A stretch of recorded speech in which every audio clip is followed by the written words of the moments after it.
કાર્યકર્તા તરીકે હું છું.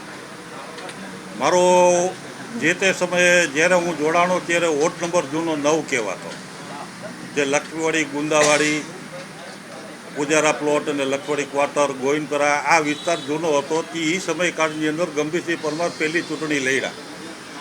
એ સમયકાળથી જો ચીમન કાકાથી લઈ અને અત્યાર લગીને જેટલા લોકો આવ્યા છે બધાની સાથે મેં કામગીરી કરેલી છે. ચીમન કાકા છે, ગોધુમલ આહુજા છે, હર્ષદભાઈ વૈદ છે, અમારા વોર્ડમાં રમણીકભાઈ વૈદ છે, વિજયભાઈ છે. આવા અનેક જેના નામ હું આપવા જાઉં ને તો એક લાંબો લિસ્ટ તો થઈ જાય જૂના કાર્યકર્તાનું.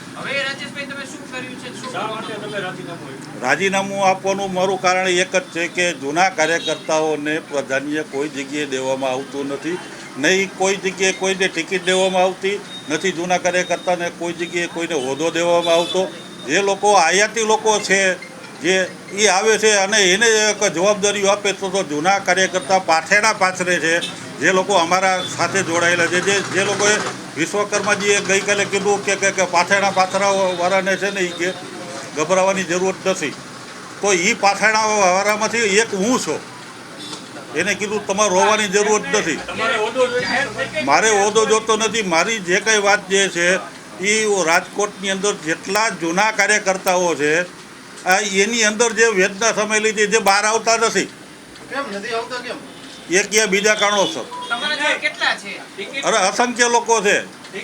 તમે દરેક વોર્ડમાં તમે આવી રીતે મારું જેવી રીતે મારું ઇન્ટરવ્યૂ લીધું એવી રીતે તમે જૂના કાર્યકર્તા પાસે તમે જાશો દરેક વોર્ડમાં, એટલે દરેક વોર્ડમાંથી 10-12 લોકો આવા નીકળશે જ. અમારી 40 વર્ષ જૂના. મારો હાલનો વોર્ડ નંબર 14. નહીં, મારી ટિકિટ મેં માગણી કોઈ દિવસ કરી જ નથી. જે કંઈ અત્યારે આટલા વર્ષ લગી કર્યું છે ને બીજાના માટે જ કર્યું છે. આ જે કરું છું કાર્યકર્તા માટે જ કરું છું.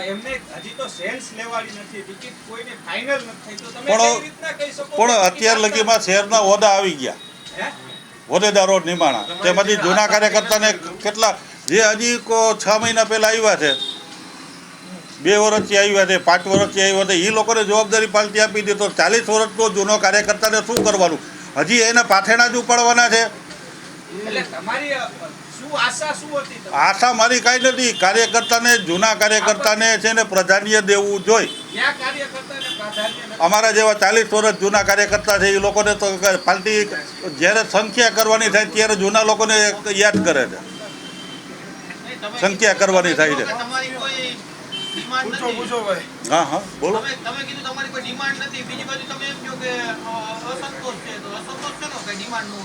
પણ કોઈ જવાબદારી દેતા જ નથી. મારા માટે હું જે કંઈ કરું છું બીજા માટે હું તમને કહું છું ને, મારા માટે નથી. પાર્ટી જો મેં એક શહેર પ્રમુખને વોટ્સએપમાં છે ને મારું રાજીનામું મોકલેલું છે, બરાબર છે. અને શહેર પ્રમુખને મેં કીધેલું છે કે તમે મને મળવાનો સમય આપો. અત્યારની મિનિટ લગીમાં હજી મને શહેર પ્રમુખનો મેસેજ આવ્યો નથી કે હું તમને નહીં, હું આમંત્રિત જ નહોતો તો મારે રજૂઆત ક્યાં કરવા જવાની? એ આવનારા દિવસોમાં પહેલાં મારું રાજીનામું સ્વીકાર કરી લે તે પછીનો વિષય છે. આ અવગણના 110% થાય છે જૂના કાર્યકર્તાઓની. પછી 50% નહીં પણ 110% થાય છે. એ હું નડીશ કે નહીં નડું એ પછીનો વિષય છે. વોર્ડ નંબર જૂના 9 જે હતો એ જૂના 9ની અંદર એક શેરીની અંદર મને બધા ઓળખે છે, મને નામ જોગ ઓળખે છે. તમે મારા વિસ્તારમાં જાઓ એટલે એમ કે રાજુ ટાક એટલે કે જૂનો ભાજપ વાળો.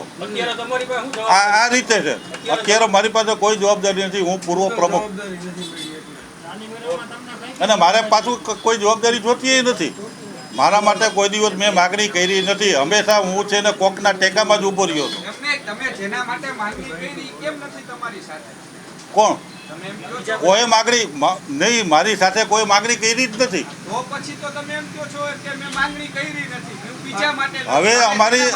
હવે જો પાર્ટીની જો બીજા નંબરમાં કે 40 વર્ષ જૂના કાર્યકર્તાઓ છે, પેલો મુદ્દો એ તમને કહું કે 40 વર્ષ જૂના કાર્યકર્તાઓ છે પાર્ટીએ ગાઈડલાઈન જાહેર કરેલી છે કે 60+ જે કોઈ હોય એને ટિકિટ દેવાની નથી થતી. તો આ 40 વર્ષ જૂના કાર્યકર્તા છે એ 60 પહોંચી જ ગયા હોય અત્યારે. એ તો પ્રજાએ નક્કી કરવાનું છે, એની અંદર હું ન નક્કી કરી શકું. શું કહો છો? એ તો ભાઈ જો રોડ આપણા રાજકોટનો વિકાસ કરવો હોય તો સત્તા સંપૂર્ણપણે હોય ને તો જ થાય, કોઈ પણ પાર્ટી હોય. મને 40 વર્ષ પછી છે ને જે કંઈ કર્યું છે ને, મારા જો ભૂતકાળના મારા વોર્ડ ઇન્ચાર્જ હતા લાલભાઈ પોપટ, એ અત્યારે હયાત નથી આ દુનિયામાં. એ ગણિત તો તમે લોકો કરી શકો, હું ન કરી શકો. તમે મીડિયાવાળા છો, હું મારા વિસ્તાર સંભાળીને બેઠો હોય, હું આખા રાજકોટના હું ન કહી શકું કેટલી સીટ આવશે કેટલી નહીં આવે.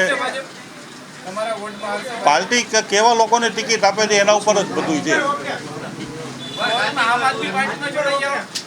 નહીં, મારે કોઈ જગ્યાએ જોડાવાનું થતું જ નથી.